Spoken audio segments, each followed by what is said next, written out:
So that gets us back to the beginning of the carceral explosion, which, if we look at the graph again, you can see begin in the mid 70s, early 70s, under the administration of Nixon. So remember where we started the course in 1971 with the Attica prison uprising and the letters of George Jackson. And the reason why I start there is because you get really everything you need to know in this one prison, this one person.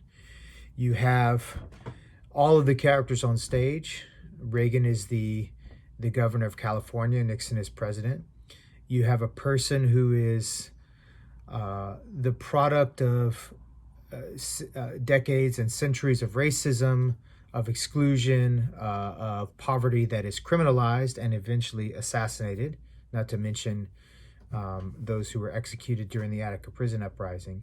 And you have in his letters, George Jackson giving a very penetrating critique of what we might call today a systems critique of all of the forces that have led up to his incarceration and the violence that's exerted upon his body, his mind, his spirit, and those around him. And it's done in a very visceral way. So he's not just doing it abstractly, like theorizing about it. It's something that he lived through and died through. And so that moment in 1971, the prison uprising and George Jackson's letters, really is the key and the keyhole that opens up a lot of the broader things that we're looking at historically, as well as anticipating a lot of things that we are talking about the current moment and where things will go. So there's a lot of ways that we could think about the causes for this carceral explosion. Anyone who's halfway thought about it may link it to the war on drugs, and especially the Reagan administration in the 80s. But it really certainly begins, the phrase war on drugs was coined by Nixon, but it really begins even earlier, even as far back as the end of World War II. Of course, the through line, which we will talk about in another lecture, from 1865 all the way up to the present, we've talked a little bit about it briefly, but that line is always there, the inherent racism that's inside of our systems of law and punishment.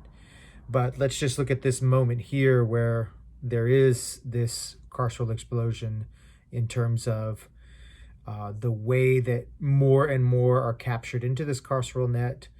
And what we're going to look at specifically is the formal birth of what's called law and order politics.